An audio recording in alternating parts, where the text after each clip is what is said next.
البنات، مرحبا بكم في فيديو جديد في القناه. اليوم غنصايب معكم بسبوسه بالليمون. ندوزو المقادير. عندنا جوج بيضات، كناخذوا مولينكس وكنديروا فيها جوج بيضات.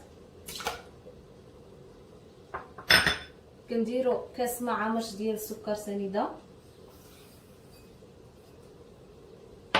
كنديروا كاس معامش بزاف ديال زيت المائده، كنضيفوا كاس ديال الليمون، من بعد كنديروا ساشي ديال الفاني، كنضيفوا عليهم قشور الليمون.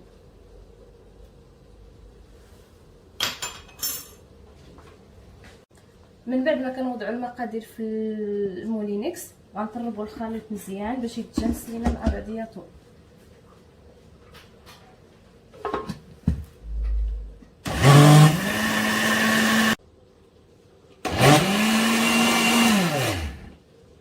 من بعد غنضيفوا عليه كاس ونص ديال السميده رقيقه،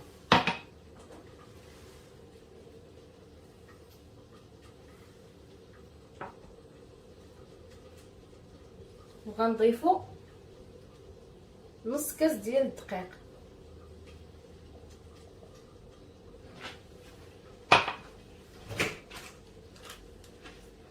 وزوج ساشي ديال خميره حمراء 8 غرام.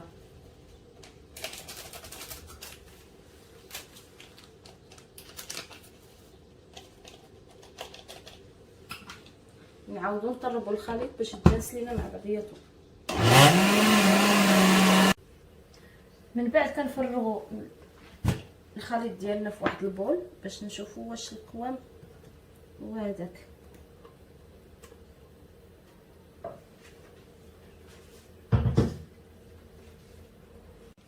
كناخذوا واحد المول ديال الزاج، ماشي بالضروري يكون ديال الزاج اللي متوفر عندك في الدار، وغنكبوا فيه الخليط ديالنا.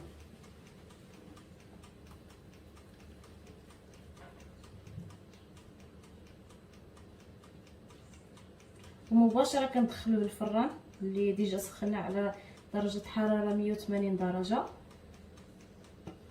وغنشعلوا ليه لتحت فقط.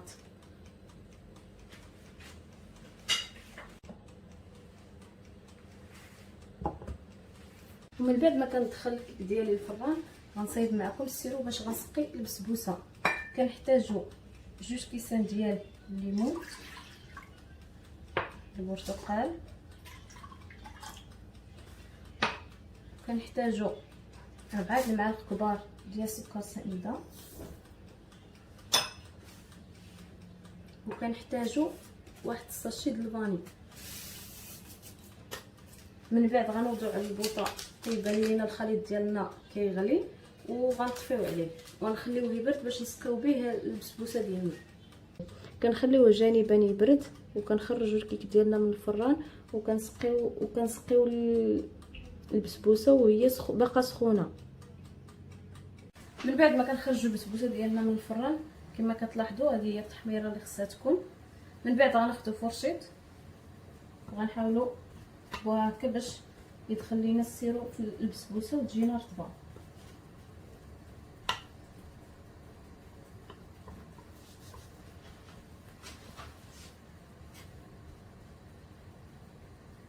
صافي. ومن بعد غنسقيو.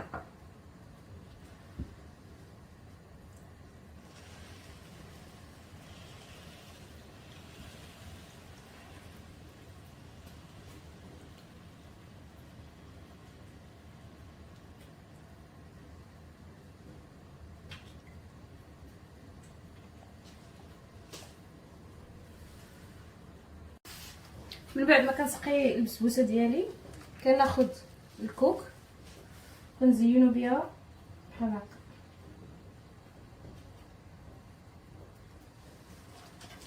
بالنسبه للتزيين ماشي بالضروره تزينوا بالكوك بحالي، يمكن لكم تزينوا باي حاجه، شوكولاط بيض، شوكولاط بحال كل واحد على حسب الذوق ديالو وعلى حسب الاختيار. الشكل النهائي كما كتلاحظوا البسبوسه ديالي هي واجده وبالصحه والراحه. كنتمنى تعجبكم وبصحه والراحه، وما تنسونيش البنات من لي لايك ديالكم والتعاليق، وشكرا.